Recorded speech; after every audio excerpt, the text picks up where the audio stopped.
I'm a Vice President Exploration of Coro Mining, and I will present the results of our flagship project in northern Chile. It is a copper project, and in terms of relevance of the discovery, it's one of the most important oxide copper deposit discovered in Chile in the coastal range of the country.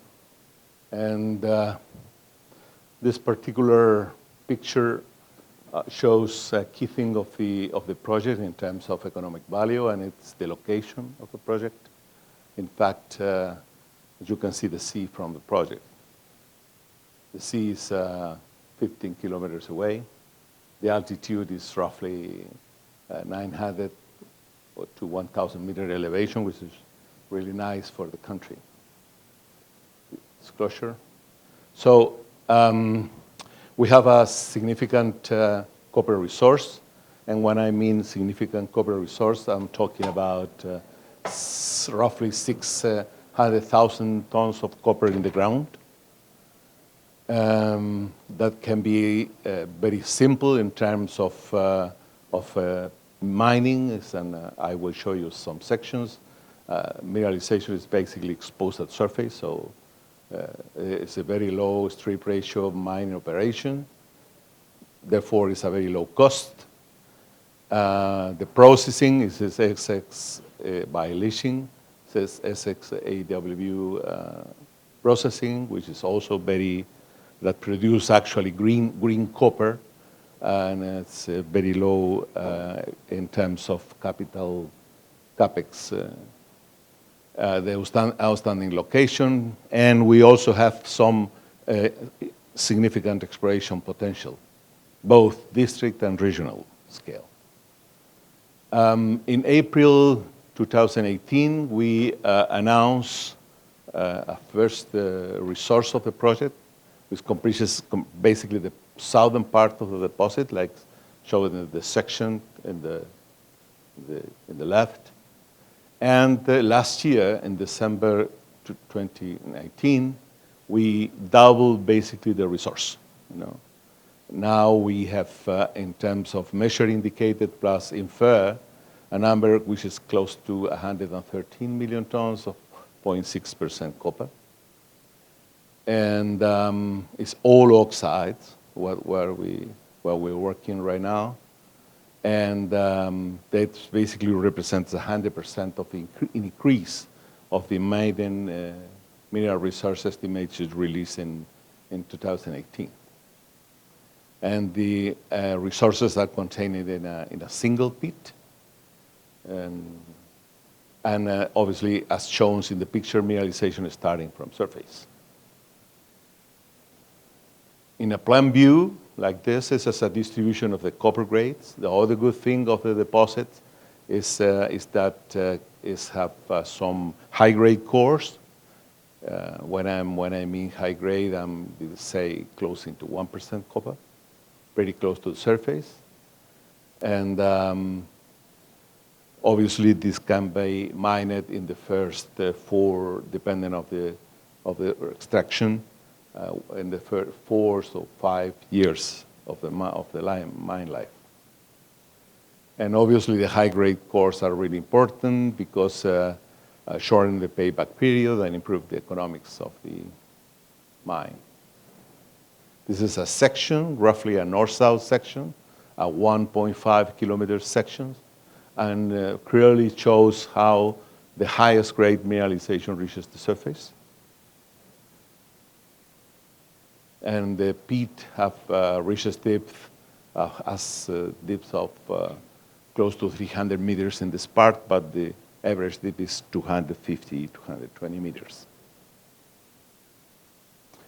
As I mentioned, the idea is to process and obtain copper cathodes through the process of heap leach and solvent extraction and electrowinning. Our test work that we have done up to date reveals recoveries in the range of 70 up to 75% for heap leaching and 35 to 40% for dam leach.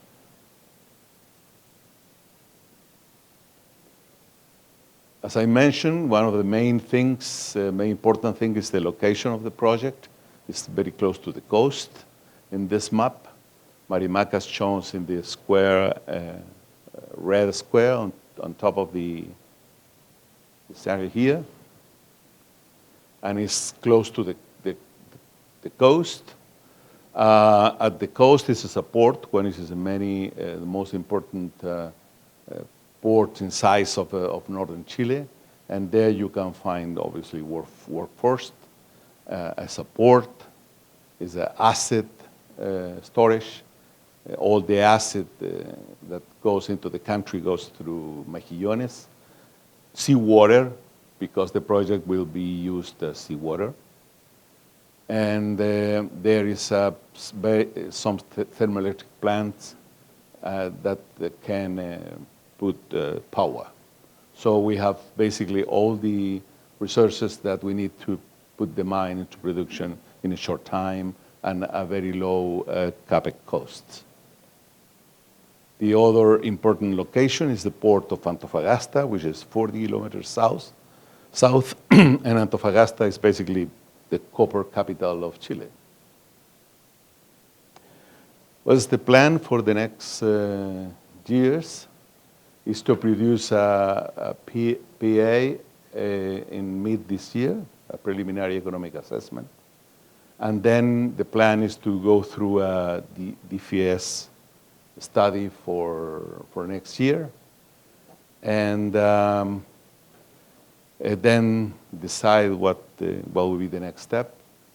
If investment, we are assuming that the investment to put the production project will be not so high as compared with all the major investment projects in Chile. So it can be put into production very quickly and at a very low cost.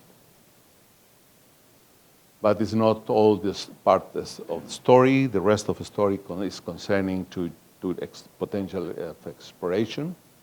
This map in red shows the location of the Marimaca's oxide body, which is still open to north and south, which represents the possibility of extend the life of mine by adding additional resources in the district, in the body, but also in the district, as you see. We released results from the scout drilling of most of these areas that we ran last year, at the end of last year.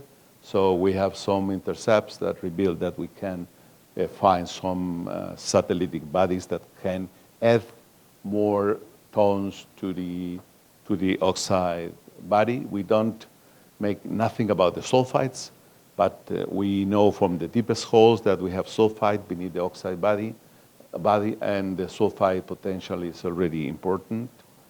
We have some good intercepts of sulfide, so we're assuming that the grade will be more or less similar to the grade that we have in oxides, and the tonnage will be, I don't know, probably considerable. This is the exploration potential for the Marimaca area, but remember that we have a large mining property position. We have defined, this is for explaining the sulfide potential, and explain one important thing that I mentioned is about the nature of the mineralization. Mineralization is hosted by a very fractured intrusive. And the potential of exploration extending for the south. This is the southern part. We also have a 10,000 tons of copper cathode capacity plant that's called the Ivan plant.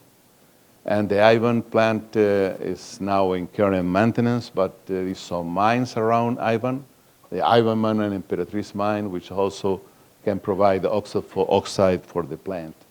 And remember that the plant capacity is 10,000, so we can add even more tons of copper to the eventual production of Marimaca.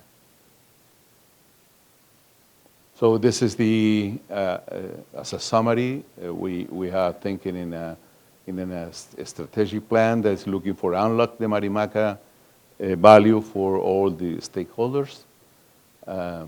We have a team for do it, a potential of Marimaca for expanding the oxide and exploration for oxide, but also the exploration for sulfides. The targeting of, to put Marimaca into production is very simple. We have all the attributes of a low capital and low cost mine, near surface resource, simple open pit, and access to any first class infrastructure. So it's very simple in terms of putting Marimaca into production, and all reveals all the additional exploration potential. This is it.